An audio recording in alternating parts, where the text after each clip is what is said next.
எல்லாருக்கும் வணக்கம் and welcome back to our channel. நான் இந்த வீடியோக்குள்ளே போகிறதுக்கு முன்னாடி உங்கள் எல்லாருக்கிட்டையுமே ஒரே ஒரு கொஸ்டின் தான். இந்த இன்ஸ்டாகிராம் சப்ஸ்கிரிப்ஷனை பற்றி நீங்கள் எல்லாம் என்ன நினைக்கிறீங்க அப்படின்றத கமெண்ட்டில் தெரியப்படுத்துங்க. சரி, இப்போ இந்த வீடியோக்குள்ளே எதை பற்றி இருக்குது அப்படின்னு சொல்லி பார்த்தீங்கன்னா, லிட்ரலி இன்ஸ்டாகிராம் சப்ஸ்கிரிப்ஷனை பற்றி தான் இருக்குது. இவங்கெல்லாம் இன்ஸ்டாகிராமில் சப்ஸ்கிரிப்ஷன் ஆப்ஷனை எனேபிள் பண்ணி ப்ரைவேட் ஃபோட்டோஸும் வீடியோவும் வெளியிடுவாங்களா அப்படின்னு நம்ம யோசிச்சு கூட பார்க்க முடியாத பல நடிகைகள் தற்போது இந்த இன்ஸ்டாகிராம் சப்ஸ்கிரிப்ஷனில் ப்ரைவேட்டாக ஃபோட்டோஸும் வீடியோஸும் வெளியிட்டு காசு சம்பாதித்து வந்துக்கிட்டு இருக்காங்க. அதில் ரொம்ப வியந்து பார்த்த ஒரு ஆள் தான் விஜய் டிவியோடைய சீரியல் நடிகையான ஜனனி அசோக் குமார். ஸோ இவங்க பார்த்தீங்கன்னா சீரியலில் ரொம்ப ஹோம்லியான ஒரு கதாபாத்திரங்களை ஏற்று தான் நடிப்பாங்க.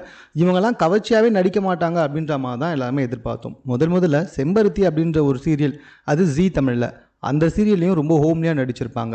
அதுக்கப்புறமா விஜய் டிவியில் 1-2 சீரியல் நடிச்சிருந்தாங்க. ஆனால் அதுக்கப்புறம் பட வாய்ப்புகளும் எதுவும் இல்லை, சீரியல் வாய்ப்புகளும் எதுவும் இல்லை. அப்பப்போ ஏதாச்சும் ஒரு படத்தில் 1-2 கேரக்டரில் வந்து போவாங்க. வெப் சீரிஸ்லையும் அப்பப்போ தலை காட்டிட்டு போவாங்க. மற்றபடி இவங்களுக்கு இம்பார்ட்டன்ட் கொடுக்குற மாதிரி எந்த ஒரு சீரியஸும் இல்லை எந்த ஒரு சீரியலும் படமும் வரா மாதிரி தெரியல. ஸோ இப்படியே இருந்தால் வேலைக்காகாதுன்னு முடிவு எடுத்தவங்க இன்ஸ்டாகிராம்குள்ளே போனாங்க. இன்ஸ்டாகிராமில் சப்ஸ்கிரிப்ஷனை எனேபிள் பண்ணாங்க.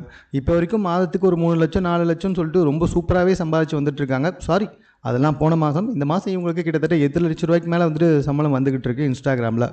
இது ஒரு பக்கம் இருக்கும்பொழுது, இப்போது இவங்களுக்கெல்லாம் ஆப்பு வைக்கிற மாதிரி தற்போது இன்ஸ்டாகிராமில் பல பேர் சுற்றிக்கிட்டு இருக்காங்க. அவங்க என்ன பண்ணுறாங்க அப்படின்னு சொல்லி பார்த்தீங்கன்னா, இந்த மாதிரி நடிகைகளுடைய இன்ஸ்டாகிராம் சப்ஸ்கிரிப்ஷனை வாங்கிக்கிறாங்க. வாங்கிட்டு அந்த ஃபோட்டோஸ் எல்லாத்தையுமே ஸ்க்ரீன் ரெக்கார்ட் பண்ணி அதை வந்துட்டு அவங்க ஒரு பேஜை ஓப்பன் பண்ணி இவங்க ப்ரைவேட்டாக போடுற ஃபோட்டோஸையும் வீடியோஸையும் அவங்க ஃப்ரீயாகவே வந்துட்டு ரசிகர்களுக்கு காட்ட ஆரம்பிச்சிடுறாங்க. இதனால் என்ன ஆகுது அப்படின்னு சொல்லி பார்த்தீங்கன்னா, அவங்களுடைய சப்ஸ்கிரிப்ஷன் வந்துட்டு கம்மியாகிட்டே போகுது. ஏன்னா அவங்க சப்ஸ்கிரிப்ஷன் போட்டு காட்டுறது தான் இவன் ஃப்ரீயாகவே வெளியே வந்துட்டு விட்டுடுறான்ல. ஸோ இப்படி ஃபோட்டோஸ்களும் வீடியோக்களும் வந்துட்டு சமூக வலைதளத்தில் லீக் ஆகிறதுனால அவங்களுடைய சப்ஸ்கிரிப்ஷன் குறைஞ்சி வந்துக்கிட்டே இருக்குது. இதனால் வந்துட்டு மற்ற நடிகைகள்லாம் ரொம்ப அப்செட்டாக இருக்காங்களாம். என்னடா இது, சினிமா வாய்ப்பும் இல்லை, சீரியல் வாய்ப்பும் இல்லை, வெப் சீரிஸும் எந்த வாய்ப்பும் கொடுக்கல. அப்படி இருக்கும்போது இந்த சப்ஸ்கிரிப்ஷனில் தான் தற்போது வந்துட்டு பொழப்பு ஓடிக்கிட்டு இருக்கு. இருந்தாலும் இப்போ இப்படிப்பட்டவங்களால வந்துட்டு இந்த சப்ஸ்கிரிப்ஷனுக்கும் பெரிய ஆபத்து வந்துடுச்சே அப்படின்ற மாதிரி இன்ஸ்டாகிராமில் சப்ஸ்கிரிப்ஷன் வச்சுட்டு இருக்க அனைத்து நடிகைகளுமே தற்போது வந்துட்டு வயிற்றில் புளியை கிடச்சிக்கிட்டு உட்காந்துக்கிட்டு இருக்கான். அதில் ஒருத்தவங்க தான் இந்த ஜனனி அசோக் குமாரும். அவங்களுடைய உச்சக்கட்ட வீடியோக்களும் ஆபாசமான புகைப்படங்களும் தற்போது சமூக வலைத்தளத்தில் பயங்கரமாக பகிரப்பட்டு வந்துக்கிட்டு இருக்கு.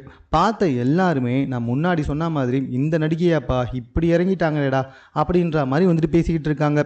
ஆனால் இன்னும் சில பேரும் இவங்கெல்லாம் எப்போவோ வந்திருக்கணும், இதுவே ரொம்ப லேட்டு அப்படின்ற மாதிரியும் சொல்லி வந்துக்கிட்டு இருக்காங்க. எது எப்படியோ இந்த இன்ஸ்டாகிராம் சப்ஸ்கிரிப்ஷன் எப்படி அதை பற்றி உங்களுடைய கருத்துக்கள் என்ன அப்படின்றத நான் முன்னாடி சொன்ன மாதிரி கமெண்ட்டில் வந்துட்டு தெரியப்படுத்துங்க. ஸோ அது இப்போது இருக்க நம்ம நாட்டுடைய சுச்சுவேஷனுக்கு தேவையா அப்படின்றத நீங்களே சொல்லுங்கள். பிகாஸ் ஆஃப் உங்களுக்கே நல்லா தெரியும், ஒவ்வொருத்தன் 1 லட்சம் சம்பாதிக்கணும்னா தான் வாழ்நாளில் பாதி நாள் படிச்சுட்டு வந்து தான் சம்பாதிக்கணும்.